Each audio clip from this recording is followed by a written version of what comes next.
ಸುಧಾಕರ್ಗೆ ಇರ್ತಾ 5 ವರ್ಷ ನಮ್ಕ ಕೆಲಸ ಮಾಡಿದ್ರು. 5 ವರ್ಷ ಕೆಲಸ ಮಾಡಿದ್ರಿಂದ ನಮ್ಕ ಸುಧಾಕರ್ ಬರ್ಬೋದು ಅಂತ. ಈಗ ಈ ಸುಧಾಕರ್ ಇಲ್ಲಿ ಬಂದಾಗಿನಿಂದ ಎಲ್ಲ ಇಂಪ್ರೂವ್ಮೆಂಟ್ ಮಾಡಿದ್ದಾರೆ. ಎಲ್ಲ ಚೆನ್ನಾಗಿದೆ, ಇಲ್ಲೆಲ್ಲ ಕೆಲಸ ಕಾರ್ಯಗಳೆಲ್ಲ ಚೆನ್ನಾಗಿ ನಡೆದಿದೆ. ಪ್ರದೀಪ್ ಈಶ್ವರ್ ಅವರು MLA ಆಗಿ ಗೆದ್ದು ಬಂದಿದ್ದಾರೆ, ಕೆಲಸ ಮಾಡ್ತಾ ಇದ್ದಾರೆ. ಏನೋ ₹1 ಕೆಲಸ ಇಲ್ಲ ಇವಾಗ. ಅವತ್ತು ನಮ್ಮೂರಾಗ ಬಂದು ಓಟ್ ಕೇಳಿ ಹೋದೋನು ಗೆಲ್ತೋದೋನು ಇವಾಗ ನಮ್ಮೂರಾಗ ಬಂದಿಲ್ಲ. ಹೇಳಿದ ತಕ್ಷಣ ಸೋತೋಗ್ತಾರ, ಯಾರು ಕಾಸು ಬರೋರೆಲ್ಲ ಹಾಕ್ತಾರ, ಕಾಸು ಬರ್ದಿರೋರು ನಮ್ಗೆ ಬರೋದಿಲ್ಲ, ನಾವು ಹಾಕೋದು ಬೇಡ ಅಂತಾರೆ. ನಾವು ಕೇಳಿದ್ವಿ ಊರುಗಳಾಗ ನರೇಂದ್ರ ಮೋದಿ ಕಪ್ಪಣ್ಣ ತತ್ತೀನಿ, ಅದೇ 5-5 ಲಕ್ಷ ಹಾಕ್ತೀನಿ ಅಂತ ಹೇಳಿದ್ನು, ಹಾಕಿದ್ನೆ, ಅವೆಲ್ಲ ಬೋಗಸು. ನಮಸ್ತೆ ವೀಕ್ಷಕರೇ, ಕರ್ನಾಟಕ ಟಿವಿಗೆ ಸ್ವಾಗತ. ಇದು ಕರ್ನಾಟಕ ಟಿವಿಯ ಲೋಕ ಸಂಚಾರ. ಲೋಕಸಭಾ ಚುನಾವಣೆ ಬಗ್ಗೆ ಜನಾಭಿಪ್ರಾಯ. ಸದ್ಯಕ್ಕೆ ನಾನು ಲೋಕಸಭಾ ಕ್ಷೇತ್ರ ಚಿಕ್ಕಬಳ್ಳಾಪುರದಲ್ಲಿದ್ದೇನೆ. ಇಲ್ಲಿನ ವಾಣಿ ವಿಳಾಸ ಟಾಕೀಸ್ ಬಳಿ ಇದ್ದೇನೆ. ಇಲ್ಲಿನ ಮತದಾರರು ಏನು ಹೇಳ್ತಾರೆ ಅವರನ್ನು ಕೇಳೋಣ. ಸದ್ಯಕ್ಕೆ ಇಲ್ಲಿನ ಸಂಸದರಾಗಿ BN ಬಚ್ಚೇಗೌಡರಿದ್ದಾರೆ. ಆದರೆ ಈಗ ಸದ್ಯಕ್ಕೆ ಸ್ಪರ್ಧೆ ಮಾಡ್ತಾ ಇರುವಂಥವರು BJP ಹಾಗೂ JDS ಮೈತ್ರಿಯಿಂದ ಡಾಕ್ಟರ್ K ಸುಧಾಕರ್, ಹಾಗೆಯೇ ಕಾಂಗ್ರೆಸ್ನಿಂದ ರಕ್ಷಾರಾಮಯ್ಯ. ಈ ಇಬ್ಬರ ನಡುವಿನ ಪೈಪೋಟಿಯಲ್ಲಿ ಗೆಲುವು ಯಾರದ್ದು, ಇದೆಲ್ಲದ್ರ ಬಗ್ಗೆ ಏನೋ ನಮ್ಮ ಜನಗಳು ಏನು ಹೇಳ್ತಾರೆ ಅವರನ್ನು ಕೇಳೋಣ. ಸರ್ ನಮಸ್ತೆ. ಮೊದಲನೇದಾಗಿ ನಿಮ್ಮ ಪ್ರಕಾರ ಈ ನಿಮ್ಮ ಚಿಕ್ಕಬಳ್ಳಾಪುರ ಲೋಕಸಭಾ ಕ್ಷೇತ್ರಕ್ಕೆ ಯಾರು ಸಂಸದರಾಗಬೇಕು?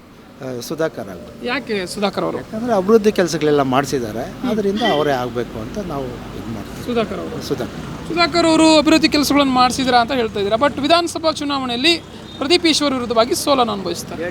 JDS ಸ್ವಲ್ಪ ವೀಕ್ ಆಯಿತು, ತಟಾಸ್ತ ಆಯಿತು, ಅದರಿಂದ ಅವ್ರು ಅದೇ ಮ್ಯಾಟ್ರ್ ಆಯಿತು. ಅಂದರೆ ಅದೇ ಒಂದು ಇಂಪಾರ್ಟೆಂಟ್ ಪಾಯಿಂಟ್ ಆಯಿತು. ನಾವೆಲ್ಲ ಅವಾಗ JDS ನಾವು ಇದ್ದಿದ್ದು, ಅವಾಗೆಲ್ಲನೂ ನಾವು ಕಾಂಗ್ರೆಸ್ಗೆ ಮಾಡಿದ್ರಿ, ಪ್ರದೀಪ್ ಈಶ್ವರ್ಗೆ ವೋಟ್ ಮಾಡಿದ್ರಿ. ಹಾಗಿದ್ರೆ ಈಗ BJP JDS ಒಂದಾಗಿದೆ. ಸೊ ಆ ಲೆಕ್ಕದಲ್ಲಿ ಏನು ಇವರಿಗೆ ಸುಧಾಕರ್ ಅವರಿಗೆ ಇದು ಈ ಬಾರಿ ಗೆಲುವು? ಅಲ್ಲಿ ಈ ಬಾರಿ ಮೋದಿನ ನೋಡಿ ನಾವು ವೋಟ್ ಮಾಡ್ತೀವಿ. ಯಾಕಂದರೆ ಸೆಂಟ್ರಲ್ಗೆ ನಮ್ಮ ದೇಶದ ಒಂದು ಭದ್ರತೆಗೆ ನಾವು ಅಲ್ಲಿ ನೋಡಿ ವೋಟ್ ಮಾಡೋದು, ಅದರಿಂದ ಸುಧಾಕರ್ಗೆ ವೋಟ್ ಮಾಡೋದು. ಫೈನ್. ಏನು ಮೋದಿಯವರ ವರ್ಚಸ್ಸು ಅದು ಕೂಡ ಮ್ಯಾಟ್ರ್ ಆಗುತ್ತೆ, ಹಾಗೇನೆ BJP JDS ಒಂದಾಗಿರೋದು ಮ್ಯಾಟ್ರ್ ಆಗ್ತದೆ. ಎರಡು ಕೂಡ ವರ್ಕ್ ಆಗ್ತದೆ. ಇನ್ನು ಹಾಗೆ ನೋಡೋಕೆ ಹೋದರೆ ರಕ್ಷಾರಾಮಯ್ಯ ಅವರು ಕಾಂಗ್ರೆಸ್ನಿಂದ ಸ್ಪರ್ಧೆ ಮಾಡ್ತಾ ಇರುವಂಥದ್ದು. ಸೊ ಈ ಒಂದು ಪೈಪೋಟಿ ಹೇಗಿರಲಿದೆ? ರಕ್ಷಾರಾಮಯ್ಯ ಅವ್ರ ಬಗ್ಗೆ ಏನು ಹೇಳಿ? ಅಲ್ಲ, ಇಬ್ಬರು ಅವರು ಒಳ್ಳೆ ವ್ಯಕ್ತಿನೇ, ಇಲ್ಲ ಅಂತ ಹೇಳ್ತಾ ಇಲ್ಲ, ಅವರು ಒಳ್ಳೆ ವ್ಯಕ್ತಿನೇ. ಆದರೆ ಇದು ನಾವು ಇದು ನೋಡಬೇಕಲ್ಲ, ದೇಶದ ಒಂದು ಇದ್ರ ಬಗ್ಗೆ, ನರೇಂದ್ರ ಮೋದಿ ಬಗ್ಗೆ ನೋಡಿ ಅವ್ರಿಗೆ ವೋಟ್ ಮಾಡ್ತೀರಾ.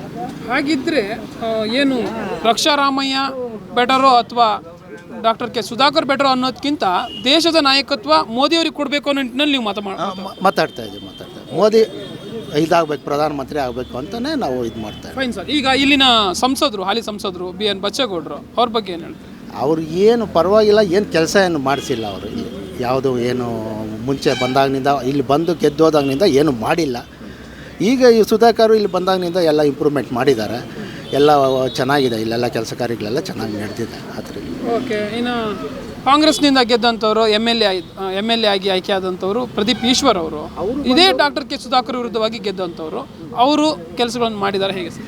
ಇನ್ನು ಏನಿಲ್ಲ, ಅವರು ಬಂದು 9 ತಿಂಗಳಾಗಿದೆಯಲ್ಲ, ಇನ್ನು ಏನು ಮಾಡಿಲ್ಲ. ಇನ್ನು ಮುಂದೆ ಮಾಡ್ತಾರೇನೋ ಕಾದು ನೋಡಬೇಕಷ್ಟೇ. ಅಷ್ಟೇ. ಇನ್ನು ಏನು ಡಾಕ್ಟರ್ K ಸುಧಾಕರ್ ಅವ್ರು ಗೆದ್ದೇ ಗೆಲ್ತಾರೆ ಅಂತ ಹೇಳ್ತೀರಲ್ಲ, ಯಾವ ಒಂದು ಲೆಕ್ಕಾಚಾರದಲ್ಲಿ ಅಥವಾ ಯಾವ ಕಾನ್ಫಿಡೆನ್ಸಲ್ಲಿ ನೀವು ಹೇಳ್ತಾ ಇರೋದು?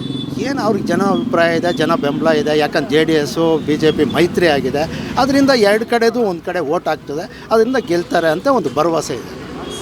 ಪ್ರದೀಪ್ ಈಶ್ವರ್ ಅವರು ಏನು ಡಾಕ್ಟರ್ K ಸುಧಾಕರ್ ಅವರು ಈ ಲೋಕಸಭಾ ಚುನಾವಣೆ ಸೋಲೋದ್ರ ಜೊತೆಗೆ ಇನ್ನೂ 2 ವಿಧಾನಸಭಾ ಚುನಾವಣೆಯಲ್ಲಿ ನನ್ನ ವಿರುದ್ಧವಾಗಿ ಸೋಲ್ತಾರೆ ಅಂತ ಹೇಳ್ತಿದ್ದಾರೆ. ಇಲ್ಲ, ಅವೆಲ್ಲ ಅವ್ರು ಜನ ಅವ್ರು ಹೇಳಿದ ತಕ್ಷಣ ಸೋತೋಗ್ತಾರ, ಯಾರು ಕಾನ್ಫಿಡೆನ್ಸ್ ಇದೆಯಲ್ಲ ಪ್ರದೀಪ್ ಈಶ್ವರ್ ಅವ್ರಿಗೂ? ಸರ್, ನಾವು ಇವಾಗ ಹೇಳ್ತೀನಿ, ಅದು ನಡೀತದ?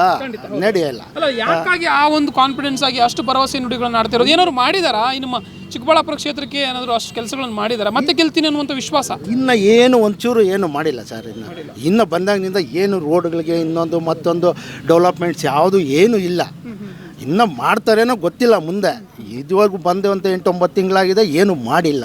ಇನ್ನು ಮುಂದೆ ಮಾಡ್ತಾರೇನೋ ಗೊತ್ತಿಲ್ಲ ಅಷ್ಟೇ. ಇದುವರೆಗೂ ಏನೂ ಆಗಿಲ್ಲ ಅಷ್ಟೇ. ಹಾಂ ಸರ್ ನಮಸ್ತೆ. ನಿಮ್ಮ ಪ್ರಕಾರ ಈ ನಿಮ್ಮ ಚಿಕ್ಕಬಳ್ಳಾಪುರ ಕ್ಷೇತ್ರಕ್ಕೆ ಯಾರು MP ಆಗಿ ಆಯ್ಕೆ ಆಗಬೇಕು? ಸುಧಾಕರ್ ಅವರು. ಯಾಕೆ ಸುಧಾಕರ್ ಅವರು ಸರ್?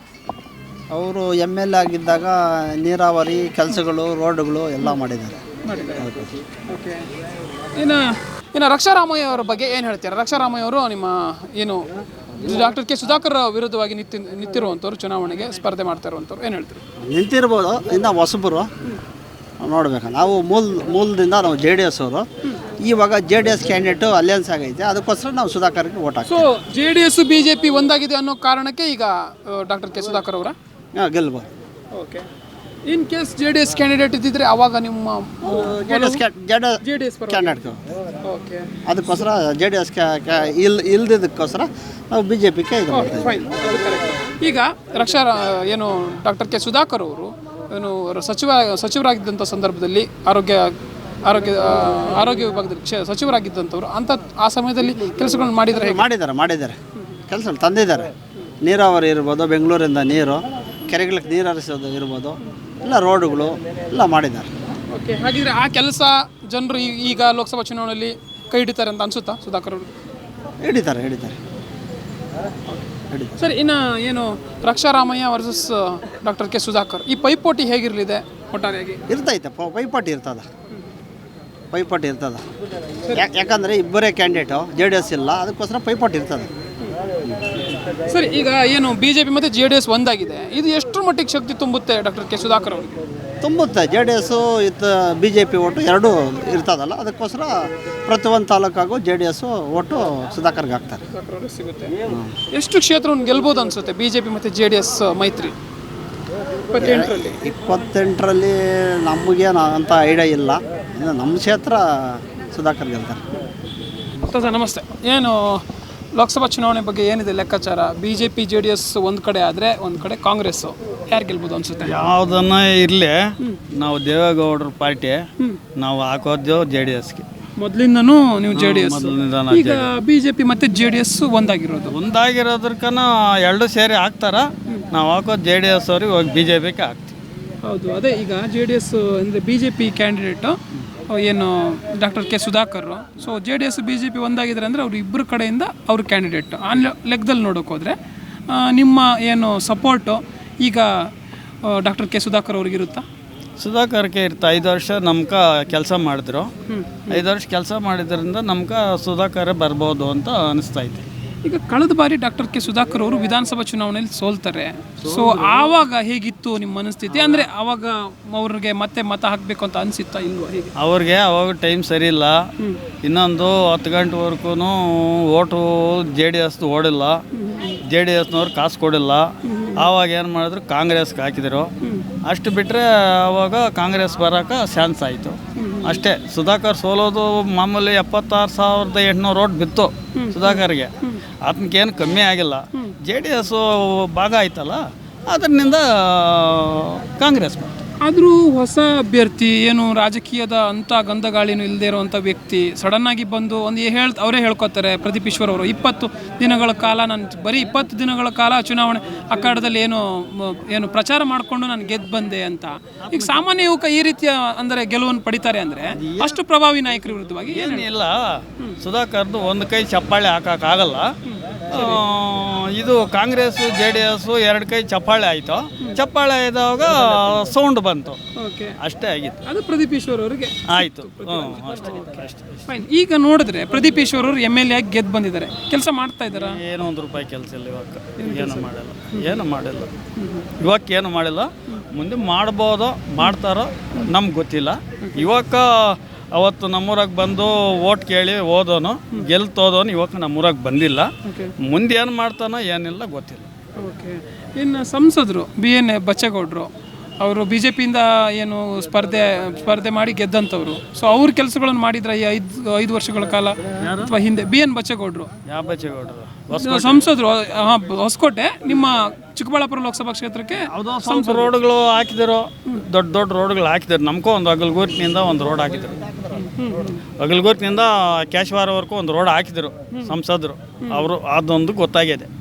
ಓಕೆ. ಈಗ ನಿಮ್ದು ಈಗ ಚಿಕ್ಕಬಳ್ಳಾಪುರ ಇಲ್ಲಿ ಸಿಟಿನಾ ಅಥವಾ ಹಳ್ಳಿನೇ? ಅಜ್ವಾರ ಪಂಚಾಯತಿ. ಸರಿ, ಅಲ್ಲಿ ಹೇಗಿದೆ? ಮತಗಳು ಎಷ್ಟಿದಾವೆ, ಮನೆಗಳು ಎಷ್ಟಿದಾವೆ? ಅಲ್ಲ ಐತೆ ಅದು ಇದು ಕೂಡ 2 ಐತೆ. ಅಲ್ಲ, ಮತಗಳು ಒಂದು ಅಂದಾಜು ಎಷ್ಟಿದೆ ಮತಗಳಲ್ಲಿ? ನಮ್ಮೂರಲ್ಲಿ 800 ಮತ ಐತೆ. 800 ಮತಗಳಿದಾವ. ಓಕೆ. ಯಾರು ಪರವಾಗಿದ್ದಾರೆ? ಅದು ಈಕ್ವಲ್ ಬರ್ಬೋದಾ? ಓಕೆ. ಯಾಕೆ ಈಗ ಹೊಸ ಮುಖ ಅಂತ ಅಂದ್ರಿ, ಏನು ಇವರು ರಕ್ಷಾರಾಮಯ್ಯ ಅವ್ರಿಗೆ ಮತ ಸಿಗುತ್ತೆ ಅಂತ ಮುಖ ಅಂದರೆ ಇವಾಗ ಹೊಸಗ ಬಂದಿರೋರ್ನ ನೋಡ್ತಾರ ಜನಗಳು ಅಷ್ಟೇ. ನಮ್ಗೆ ಮುಂದೆ ಹಿಂದೆ ಕೆಲಸ ಮಾಡ್ಯವರಲ್ಲ, ಕೆಲಸ ಮಾಡಿರೋದಕ್ಕೆ ಅವ್ರ ಮೇಲೆ ಮನುಷ್ಯನ ಕಾಣಿಸ್ತೈತೆ ಮಕ. ಇವಾಗ ಹೊಸವ್ರಕ್ಕಿನ್ನ ಕಾಣಿಸ್ಬೇಕಿನ್ನ 5 ವರ್ಷ ಗೆಲ್ತು ಇದು ಮಾಡಿ ಇಂಪ್ರೂವ್ಮೆಂಟ್ ಮೇಲೆ ಕಾಣಿಸ್ತಾ ಇದೆ, ಅವಾಗ ಗೊತ್ತಾಗ್ತದೆ. ಅಂದರೆ ಕಾಂಗ್ರೆಸ್ನ ಏನು ಮೊದಲಿಂದ ಒಂದು ವರ್ಚಸ್ ಏನಿತ್ತು ನಿಮ್ಮ ಚಿಕ್ಕಬಳ್ಳಾಪುರದಲ್ಲಿ ಅದು ಕೈ ಹಿಡಿಬಹುದು ಅಂತ ಅನ್ಸುತ್ತಾ ರಕ್ಷಾರಾಮಯ್ಯ ಅವರಿಗೆ? ಏನೋ ಗೊತ್ತಿಲ್ಲ ಅದು. ಅಲ್ಲ ಇದೇ ತಾನೇ ನಿಮ್ಮ ಚಿಕ್ಕಬಳ್ಳಾಪುರದಲ್ಲಿ ಕಾಂಗ್ರೆಸ್ಗೆ ಅದೇ ಆಗುತ್ತಾ ಇದಾಗುತ್ತೋ ಗೊತ್ತಿಲ್ಲ. ಓಕೆ. ಈಗ ಏನು ಗ್ಯಾರಂಟಿ ಯೋಜನೆಗಳನ್ನು ಕೊಟ್ಟಿದ್ದಾರೆ ಕಾಂಗ್ರೆಸ್ ಗೌರ್ಮೆಂಟು, 5 ಯೋಜನೆಗಳಿಂದ ಜನಕ್ಕೆ ಅನುಕೂಲ ಆಗ್ತಾ ಇದೆಯಾ, ತಲುಪ್ತಾ ಇದೆಯಾ? ಒಂದು 60% ಬರ್ತೈತೆ, ಅದು ಇನ್ನು 40% ಊರುಗಳಾಗ ಬರ್ತಾ ಇಲ್ಲ. ಅದು ಈ ನಮ್ಮೂರಲ್ಲೇ ಕೆಲವ್ರಿಗೆ ಬರ್ತಾ ಇಲ್ಲ. ಅದೇ 60% ಬರ್ತದ, 40% ನಿಲ್ತೋಗಿದೆ. ಅದು ಸರಿ ಇಲ್ಲ, ಇದು ಸರಿ ಇಲ್ಲ, ಇನ್ನೊಂದು ಸರಿ ಇಲ್ಲ ಅಂತ ಹೇಳ್ತಾರ. ಅವರು ಈ ಇದ್ರಕ ಹೋಗಿ ಅಲ್ಲಿ ಮಾಡಿಸಿ ಇಲ್ಲಿ ಮಾಡಿಸಿ ನೋಡಿಸ್ತಾರ. ಬರೋದು ಕೆಲವ್ರಿಗೆ ಬರ್ತಾ ಇಲ್ಲ, ಕೆಲವ್ರಿಗೆ ಬರ್ತದ, ಕೆಲವ್ರಿಗೆ ಬರ್ತಾ ಇಲ್ಲ. ಹೇಗೆ ಇದು ಈ ಯೋಜನೆಗಳು ತಲುಪಿದ್ರೆ ಅನುಕೂಲ ಇದೆಯಾ ಜನಕ್ಕೆ ಅಂತ ಏನು ಹೇಳ್ತೀರಾ ನೀವು? ಈಗ ನೋಡಬೇಕು, ಅನುಕೂಲ ಇವಾಗ ಅನುಕೂಲ ಬರೋರ್ಗೆ ನಮ್ಗೆ ಬರ್ತಾಯಿದಪ್ಪ ಅಂತ ಓಟ್ ಹಾಕ್ತಾರ. ಅನುಕೂಲ ಕೊಡ್ದಿರೋರು ನಮ್ಮ ಕಾಸು ಬರ್ತಾ ಇಲ್ಲಪ್ಪ, ನಾವು ಹಾಕೋದು ಬೇಡ ಅಂತಾರ.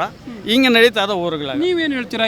ಈ ಯೋಜನೆಗಳು ಬೇಕಿತ್ತು ಅಂತೀರಾ, ಬೇಡ ಅಂತೀರಾ, ಏನು ಹೇಳ್ತೀರಾ? ಏನೋ ಅವ್ರು ಆರ್ಡರ್ ಮಾಡಿರೋದು ನಾವು ಬೇಕು ಬೇಡ ಅಂದ್ರೆ ನಿಲ್ತೋತದೆ.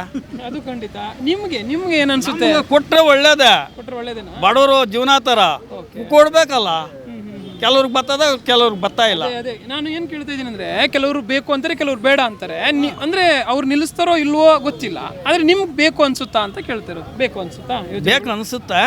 ಕೆಲವ್ರು ಏನಂತಾರಪ್ಪ ಅಂದರೆ, ಅದು ಆವತ್ತಿನಿಂದ ಕೊಡ್ತಾ ಇದ್ರ, ಇವತ್ತು ನಮ್ಗೆ ಬರೋದೇ ಇಲ್ಲ, ನಾವು ಊಟ ಮಾಡಲ್ಲ ಅಂತಾರ. ಅದು ಖಂಡಿತ ಅದೇ ಹೇಳ್ತಾ ಇರೋದು. ಅದೇ ಹೇಳ್ತಾರ. ಅವ್ರು ಓಟ್ ಹಾಕಲ್ಲ. ಇವಾಗ ಬರ್ತಾ ಇರೋರ್ಗೆ ಓಟ್ ಹಾಕಲ್ಲ. ಕಾಸು ಬರೋರು ಹಾಕೊಂಡ್ಬಿಡು ಅಂತಾರೆ. ಅಷ್ಟೇ. ಇದು ಏನು ಮಾಡೋಕ್ಕಾಗುತ್ತೆ? ಜನಗಳ್ಕ ಏನೂ ಮಾಡೋಕ್ಕಾಗಲ್ಲ. ಸರಿ, ಈಗ ಒಟ್ಟಾರೆಯಾಗಿ ನೋಡಿದ್ರೆ ಲೋಕಸಭಾ ಚುನಾವಣೆಯಲ್ಲಿ ಕಾಂಗ್ರೆಸ್ಸಿಗೆ ಇದು ಏನಂದರೆ ಈ ಯೋಜನೆಗಳಿಂದ ಪ್ಲಸ್ ಆಗುತ್ತೆ ಅಂತ ಅನಿಸುತ್ತಾ? ಈ ಯೋಜನೆಗಳು ಕೊಟ್ಟಿರೋದು ಅವರಿಗೆ ಇದರಿಂದನೇ ಮತಗಳು ಸಿಗುತ್ತೆ ಒಂದಷ್ಟು ಅಂತ ಅನಿಸುತ್ತಾ ನಿಮಗೆ? ಅವ್ರು ಸಿಕ್ಬೋದು, ಈ ಯೋಜನೆಗಳಿಂದ ಸಿಕ್ಬೋದು. ಕೆಲವ್ರು ಬರೋದಲ್ಲ, ಹೇಳ್ತೀನಿ, ಕಾಸು ಬರೋರೆಲ್ಲ ಹಾಕ್ತಾರ. ಕಾಸು ಬರ್ದಿರೋರು ನಮ್ಗೆ ಬರೋದಿಲ್ಲ, ನಾವು ಹಾಕೋದು ಬೇಡ ಅಂತಾರೆ. ನಾವು ಕೇಳಿದ್ವಿ ಊರುಗಳಾಗ, ಅಷ್ಟು ನಡೀತಾ ಇದೆ. ಹೌದಲ್ವಾ? ಈಗ ಏನು ಕಾಂಗ್ರೆಸ್ ಕೇಂದ್ರ ಏನಿದೆ, ಕೇಂದ್ರದ ಕಾಂಗ್ರೆಸ್ಸು ಅಲ್ಲಿಂದನೂ ನೋಡೋಕೆ ಹೋದರೆ ಅವರು ಕೂಡ ಒಂದು 25 ಯೋಜನೆಗಳನ್ನು ಆಲ್ರೆಡಿ ಗ್ಯಾರಂಟಿ ಯೋಜನೆಗಳು ಘೋಷಣೆ ಮಾಡಿದ್ದಾರೆ. ಅದರಲ್ಲಿ ರೈತರ ಸಾಲ ಮನ್ನಾನು ಕೂಡ ಸೇರಿದೆ. ಸೊ ಆ ಲೆಕ್ಕದಲ್ಲಿ ನೋಡೋಕೋದ್ರೆ ಉದ್ಯೋಗವನ್ನು ಕೊಡ್ತೀನಿ ಅಂತ ಅಂತಾರೆ ಒಂದಷ್ಟು. ಸೊ ಅವೆಲ್ಲ ನೋಡಿದ್ರೆ ಈಗ ವರ್ಕ್ ಆಗುತ್ತೆ ಅಂತ ಅನ್ಸುತ್ತಾ? ರಾಜ್ಯದಲ್ಲಿ ಏನು ಈ ಗ್ಯಾರಂಟಿಗಳು ವರ್ಕ್ ಆಯಿತು, ಅದೇ ರೀತಿ ಕೇಂದ್ರದಲ್ಲಿ ನೀಡಿರುವಂಥ ಯೋಜನೆಗಳು ದೇಶದಲ್ಲಿ ವರ್ಕ್ ಆಗುತ್ತೆ ಅಂತ ಅನ್ಸುತ್ತೆ? ಹೇಳೋದೇ ನರೇಂದ್ರ ಮೋದಿ ಕಪ್ಪಣ್ಣ ತತ್ತೀನಿ, ಅದೇ 5 ಲಕ್ಷ ಹಾಕ್ತೀನಿ ಅಂತ ಹೇಳಿದ್ನು, ಹಾಕಿದ್ನೆ. ಅವೆಲ್ಲ ಬೋಗಸು, ಅವೆಲ್ಲ ಹೇಳೋಕ್ಕಾಗಲ್ಲ. ಅವ್ರ ಮಾಡಿ ಹಾಕೋದಂಕ ನಮ್ಗೆ ಸೇರೋದಂಕ ಜನಗಳ್ಕ ಗೊತ್ತಾಗಲ್ಲ. ಅಲ್ಲಿವರೆಗೂ ಗ್ಯಾರಂಟಿ ಇಲ್ಲ, ಗ್ಯಾರಂಟಿ ಇಲ್ಲ, ಎಲ್ಲ ಸುಳ್ಳು ಹೇಳೋದೇ ಪ್ರಪಂಚ. ಒಂದು ಆಶ್ವಾಸನೆಗಳು ಅಂತ ಆಶ್ವಾಸನೆ ಕೊಡ್ತಾರ, ಓಟ್ ಹಾಯಿಸ್ಕೊಂತಾರ, ಅವ್ರ ಅಡ್ರೆಸ್ ಇರಲ್ಲ, ಆಮೇಲೆ ಇರಲ್ಲ ಅಂತ. ಸರಿ, ಈಗ ಒಟ್ಟಾರೆ ನೋಡಿದ್ರೆ ನಿಮಗೆ 28 ಲೋಕಸಭಾ ಕ್ಷೇತ್ರ ಇದೆ ಅಲ್ವಾ ಕರ್ನಾಟಕದಲ್ಲಿ? ಎಷ್ಟು ಕ್ಷೇತ್ರವನ್ನು ಗೆಲ್ಬೋದು ಅನ್ಸುತ್ತೆ ಬಿಜೆಪಿ ಮತ್ತೆ JDS ಮೈತ್ರಿ? ಇವಾಗ ನಮ್ಮ ಚಿಕ್ಕಬಳ್ಳಾಪುರ ನಮ್ಗೆ ಕೇಳಕ್ ಗೊತ್ತಾಗ್ತಾ ಇಲ್ಲ. ನಮ್ಮ 28ದಾಗ ಯಾವ್ದು ಗೆಲ್ತದ ಅಂತ ನಾವು ಹೇಳಕ್ಕಾಗತ್ತೆ? ಅಂದಾಜು ಹೇಳಕ್ಕಾಗಲ್ಲ, ನಾವು ಅದು ಹೇಳಕ್ಕಾಗಲ್ಲ, ಅದಾಗಲ್ಲ. ನಮ್ಮ ಚಿಕ್ಕಬಳ್ಳಾಪುರದೇ ಹೇಳಕ್ಕಾಗಲ್ಲ ನಮ್ಗೆ. ಇನ್ನು 28 ಕ್ಷೇತ್ರದ್ದು ಹೇಳಕ್ಕಾಗತ್ತೆ? ಯಾರಿದ್ರೆ ಅವ್ರು ಇಷ್ಟು ಬರ್ತಾರೆ ಅಷ್ಟೇ.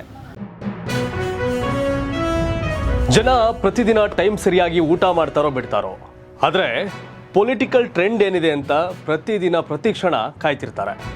ಕರ್ನಾಟಕದ ಅಖಾಡದಲ್ಲಿ ಯಾವ ಅಭ್ಯರ್ಥಿ ಅಬ್ಬರಿಸಿದ್ರು ಮತ್ಯಾವ ಅಭ್ಯರ್ಥಿ ತತ್ತರಿಸಿದ್ರು ಅಂತ ನೋಡೋಕೆ ಕಾತರದಿಂದ ಕಾಯ್ತಿರ್ತಾರೆ.